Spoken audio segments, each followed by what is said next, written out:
Strangers Prey at Night is a 2018 horror sequel to The Strangers from 2008, and it's directed by Johannes Roberts and stars Christina Hendricks, Bailee Madison and Martin Henderson. So I finally get to see and review The Strangers Prey at Night. I'm from the UK, and for some silly reason we decided to wait an extra 2 months to see the sequel to The Strangers. I know that it came out in March in the USA, but unfortunately it came out this week in the UK. Similar to the first movie, this one revolves around a family of 4 staying at a secluded mobile home park for the night, and they are stalked and hunted by the 3 masked psychopaths. So I'll start with my negatives for the movie. There are some negatives and there are quite a lot of positives, and there's a few in between as well that are not really negatives or positives. So there's not a lot of negatives, so we'll start with them first. The movie isn't as simple and intimate as the first movie, and I will compare a lot of things to the first movie because it is, after all, the sequel. So it didn't feel as enclosed as the first movie. And one of the things I mean by that is there was too many ways for the strangers, the killers, to be caught. There's too many people around that could potentially see what they're doing, so it was a bit more risky for them. I don't know if maybe that's what they wanted to do, up the ante. But they certainly did that, but it just felt too risky for them, especially because of the way that we saw them in the first movie. Some of the things that they did in this movie just didn't make sense. Another reason it didn't feel as intimate and as enclosed as the first movie was it suffers from a lot of the horror tropes that happens in horror movies. For example, one involving a police officer. Something happens in the movie and it just felt like it could work in horror movies. In other movies, when you see all these typical horror tropes, you accept them because of horror movies. But for this one, because it should have felt more enclosed, I don't think it was acceptable in this style of movie. And my last negative would be that some of the 80s music felt like it was forced as well. In one scene in particular, there was a car chasing scene and a car crashing scene, and there was 80s music being played. I can understand that there was maybe 80s music being played in the car, but for this scene it just felt like it was too forced and unnatural. Without that music, the scene would have been more tense, but I think they were trying to show us that they were trying to make the movie kind of 80s style, and it did work in some of the scenes which we will discuss. But for this particular scene and a couple of other scenes, it was just unnecessary and not needed at all. There was an 80s vibe throughout the movie, and there was kind of neon kind of 80s scenes. One scene in particular with the pool, and it felt different to the first movie. The first movie felt more like a 60s vibe to it with the music they played on the vinyl. This one, they kind of moved it on from the 60s to the 80s, and it wasn't a bad thing.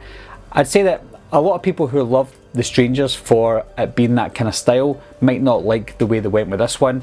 I didn't have a problem with it at all because I like the 80s, I like the kind of neon vibe, and you can tell that they were kind of riding on the success of movies like The Guest and It Follows. One thing that I have to point out that most of you will probably know, especially if you're horror fans, is they use kind of subtle Halloween style score in the film, and especially the fog. They actually used the actual fog score in this film.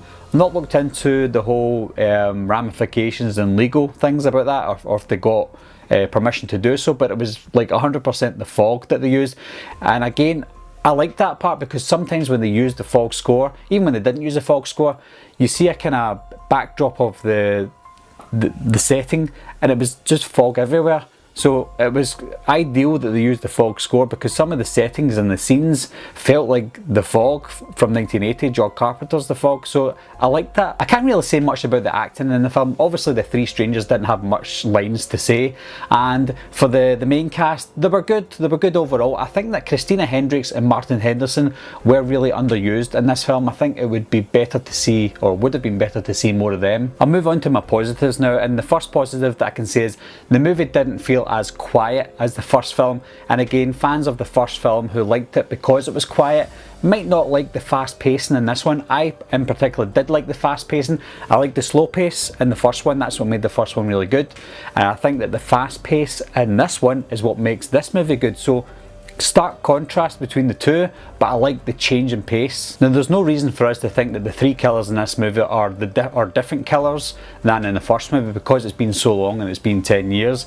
They don't look like they've aged much physically. Obviously you can't see their faces, so we can assume that it is the original 3 killers from the first movie.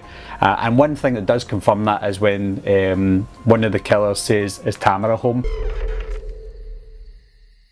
Is Tamara home? So that just confirms that yes, that is the original killers from the first movie. So that's good. Straight from the bat, we know for certain that it is the three from the first movie. One thing that I hoped for in this film was that they kept the reasoning behind them killing people at a minimum, at the very least, and they did that. They didn't really say why they were doing it. There was one scene in particular, similar to the first one, was when one of the girls asked, "Why are you doing this?" And in the first movie they says, "Because you were home." And in this movie, one of the killers simply says, "Why not?" I like the setting in this film. They took what was good about the original, the first movie, and made it bigger. They had to obviously keep it a kind of isolated style movie, and they did that. They did that perfectly. I think the setting was great. They done it in a kind of trailer park holiday home, and instead of having just one house that was isolated from everywhere, they had this caravan park that was isolated from everywhere. And what made it even better was it must have been during the off season, because there was not a lot of people, or if anybody, there. And because of that setting, they were able to hide the killers in good places, even in plain sight. They were able to hide them behind trees and in the caravans, things like that. That were great. There's one scene in particular I liked where the camera was panning and you could see a kind of shadow. It just looked like one of the trees, because there was trees all around. And as the camera pans, one of the trees, well, we think was trees, was one of the actual killers, and they turned around to look at us. So I think the camera work was great in this film. The camera work was good in the first one, but I think they improved the camera work in this one. I think they knew that the camera work was great in the first one and they wanted to improve on that, so I think they did. Bailee Madison's character in the movie was very whiny at the beginning. We get a slight backstory of why they're going there, but they don't really go into that, which again I like. But they take her to this vacation home and she turns herself into this whiny character, into a really badass whiny character, so that was good. I like that. She was quite badass by near the end of the movie. Now we see the face of one of the killers in this film and I thought this is going to be really bad.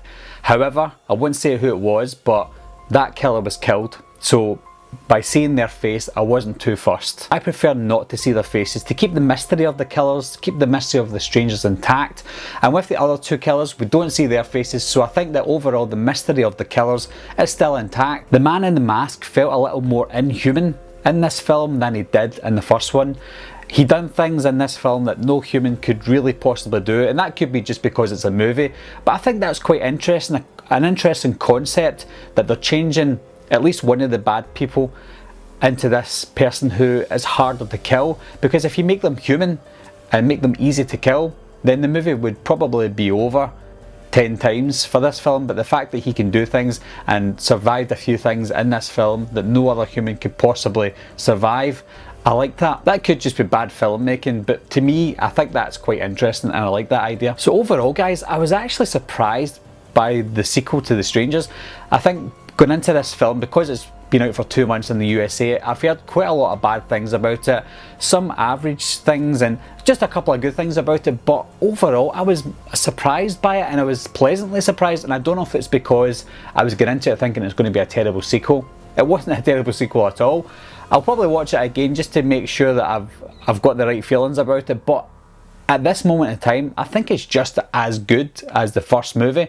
Not better, but not worse. It improved on a lot of things, and there's a lot of things in it that maybe shouldn't have been there, but overall I think it's just as good as The Strangers. What do you guys think about The Strangers Pray at Night? Leave your comments down below. I know that there's going to be mixed feelings about it, so I'd like to see and read the comments down below as to why you didn't like it, or I'd like to hear, if you agree with me, why you did like it.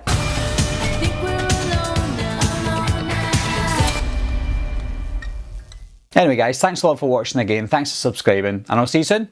Bye bye.